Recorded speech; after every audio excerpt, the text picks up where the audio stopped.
Olympic का सबसे खतरनाक जो स्पोर्ट है उसको बोला जाता है लूज। सिंपल अल्फाज में बताऊं तो एक या दो बंदे होते हैं जिनको बोला जाता है लूजर्स। वो एक स्लेड को राइड करते हुए जितना तेज हो सके डाउन हिल आते हैं, लेकिन यहाँ पर जो हिल होती है वो पतला सा टेढ़ा मेढ़ा आइस ट्रैक होता है और ये लूजर इन स्लेड्स पर 130 किलोमीटर पर आवर की स्पीड से आगे जाते हैं या फिर इससे भी ज्यादा स्पीड से। वैसे तो लूजिंग में एक्सीडेंट इतने ज्यादा कॉमन नहीं है, लेकिन अगर वो होते हैं तो बिल्कुल तबाही होती है।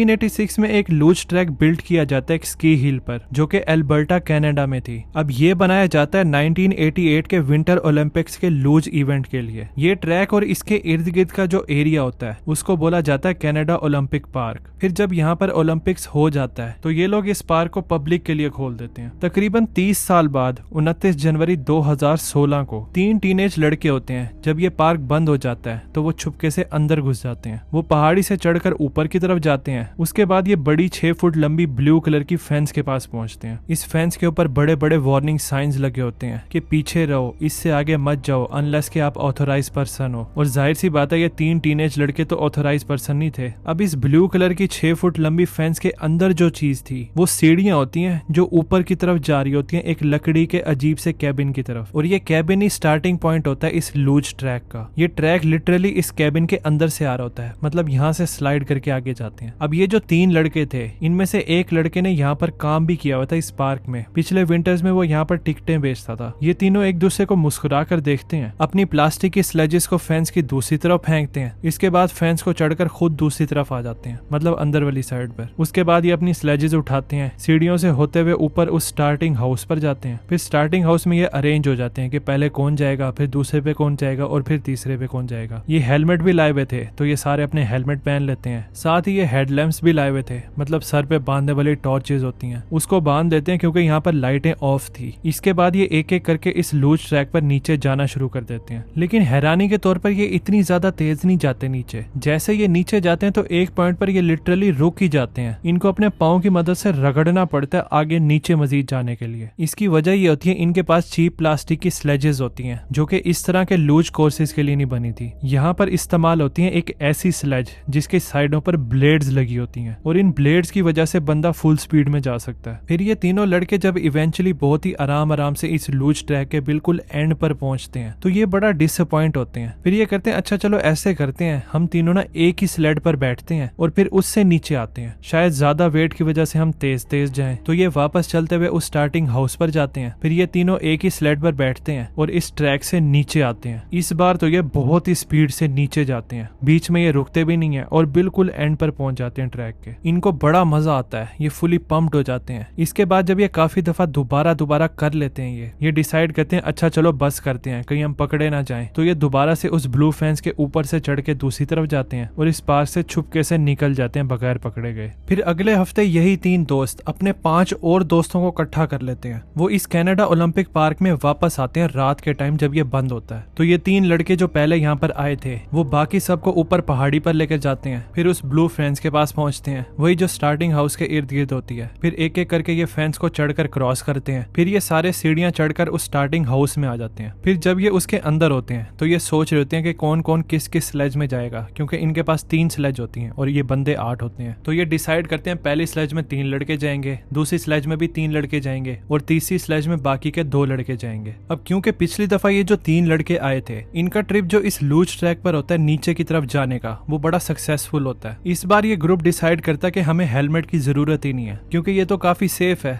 ये लोग ये चीज भी डिसाइड करते हैं कि हमें टॉर्च की भी जरूरत नहीं है क्योंकि अंधेरे में इस ट्रैक पर उड़कर नीचे जाने का मजा ही अलग है। तो 6 फरवरी की तकरीबन आधी रात को पहले 3 लड़के पहली स्लेज के ऊपर बैठते हैं और स्टार्टिंग हाउस से टेक ऑफ करते हैं नीचे की तरफ। पहले तो सब कुछ प्लान के मुताबिक हो रहा था, इनको मजा आ रहा था, ये बड़ी तेजी से नीचे जा रहे थे, थ्रिलिंग था बड़ा। लेकिन फिर एक डिजास्टर हो जाता है। पिछले हफ्ते की जगह इस हफ्ते ये जो आए हुए थे मजा करने, इस लूज ट्रैक पर काफी आगे जाकर एक सेक्शन होता है, वहां पर एक मेटल की चेन लगी हुई थी। वो पार्क वालों ने इसलिए लगाई हुई थी कि उस सेक्शन को होल्ड करने के लिए आपस में लूज ट्रैक के। तो ये लड़के पीछे से जो उड़ते हुए फुल स्पीड में आगे की तरफ आ रहे थे उनको तो ये दिखाई नहीं देती, वो फुल स्पीड में इस चेन के साथ जोर से टकराते हैं। ये चेन होती भी गर्दन की हाइट पर है, तो जैसे ये इससे हिट करते हैं फौरन ही एक लड़के की गर्दन अलग हो जाती है और वो वहीं पे मर जाता है। वो होता है 17 साल का एविन कोल्डवेल। ये तो मौके पर ही मर जाता है और जो बाकी दो होते हैं वो स्लेज से उड़कर आगे की तरफ गिरते हैं और बेहोश हो जाते हैं। अब जो पीछे स्टार्टिंग हाउस था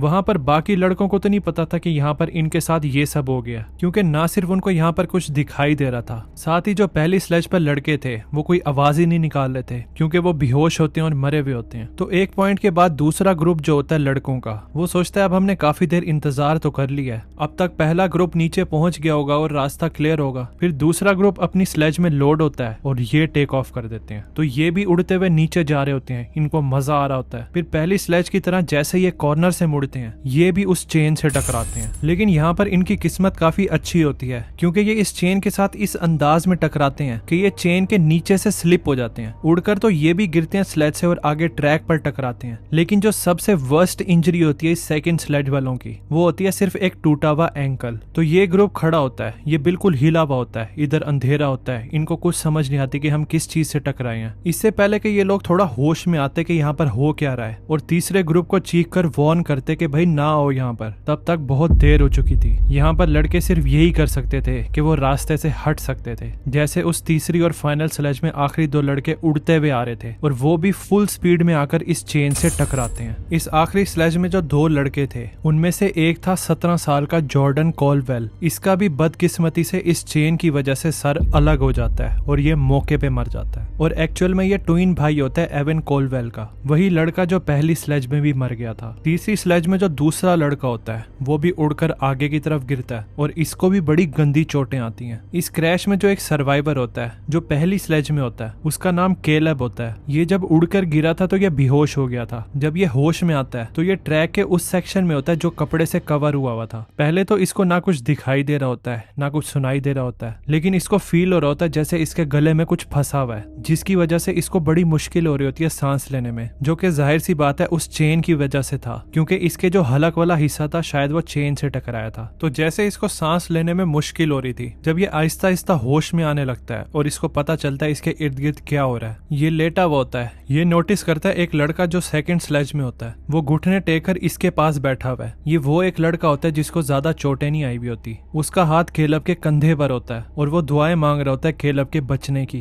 तो जैसे केलब देखता है कोई मेरे ऊपर खड़ा होकर दुआएं कर रहा है, फिर इसको पास में एक और लड़के की आवाज सुनाई देती है। वो होता है एक लड़का जिसका नाम होता है मार्क, जो कि पहली स्लेज में होता है। ये भी बहुत ज्यादा जख्मी होता है और इसका चेहरा भी बड़ा जख्मी हो जाता है। वो भी साथ ही कहीं ट्रैक पर लेटा हुआ होता है। ये ऊंचा ऊंचा कुछ रिलीजियसली पढ़ रहा होता है। वो यहाँ पर सबकी उम्मीदें बढ़ा रहा था कि डटे रहो, होल्ड करो, हम इस चीज को सरवाइव कर जाएंगे, हिम्मत नहीं छोड़नी। फिर केलब को याद पड़ता है कोई 911 पे कॉल करता है। उसके बाद इसको कुछ पता नहीं होता कि आगे क्या हुआ है। फिर तकरीबन 1 घंटे बाद जब पैरामेडिक्स यहाँ पर फाइनली पहुंचते हैं और वो इस ट्रैक पर आते हैं तो इनको हर तरफ लड़के ट्रैक पर फैले हुए दिखाई देते हैं, क्योंकि जब वो इस चेन से हिट करते हैं तो वो इधर उधर उड़कर फैल जाते हैं। वो यहाँ पर आकर ये चीज भी डिस्कवर करते हैं कि जो ट्विन्स होते हैं वो एक दूसरे के साथ लेटे हुए होते हैं और यहाँ पर किसी भी सर्वाइविंग मेंबर्स ने इनकी बॉडी को नहीं हिलाया था। तो बेशक गम यहाँ पर इंतहा से ज्यादा था इनकी फैमिली को, क्योंकि इन्होंने अपने 2 बेटों को खो दिया था, लेकिन इनको थोड़ा बहुत इस बात पर सुकून होता है। बेशक ये दोनों भाई अलग अलग स्लेज पर नीचे आए थे, ये ट्विन एवन और जॉर्डन अपने फाइनल मोमेंट में भी एक दूसरे के साथ होते हैं। जो बाकी 6 सर्वाइवर होते हैं इस एक्सीडेंट के, उनको इस एक्सीडेंट से लाइफ चेंजिंग हेड इंजरीज और बाकी मेडिकल इश्यूज मिलते हैं। साथ ही उनको इस चीज पर बहुत ही ज्यादा गिल्ट और रिग्रेट होता है, लेकिन ये अपने आप को लकी कंसीडर करते हैं क्योंकि एटलीस्ट ये सरवाइव तो कर गए थे। अब इस वीडियो में कनाडा में सर कटे हैं, तो आपको कनाडा की एक और जगह के बारे में बताता हूँ जिधर दर्जनों लोग गायब हुए थे, लेकिन फिर जब वो मिलते हैं तो उन सब के सर कटे हुए होते हैं। उस जगह को बोला जाता है valley of the headless man, जो कि कनाडा की साउथ ईस्टर्न टेरिटरीज में है। उस पे मैंने ये वाली वीडियो बनाई है, आपको हाईली रिकमेंड करूंगा कि आप जरूर देखना। मिलते हैं फिर उस हेडलेस वैली में। Thanks for watching.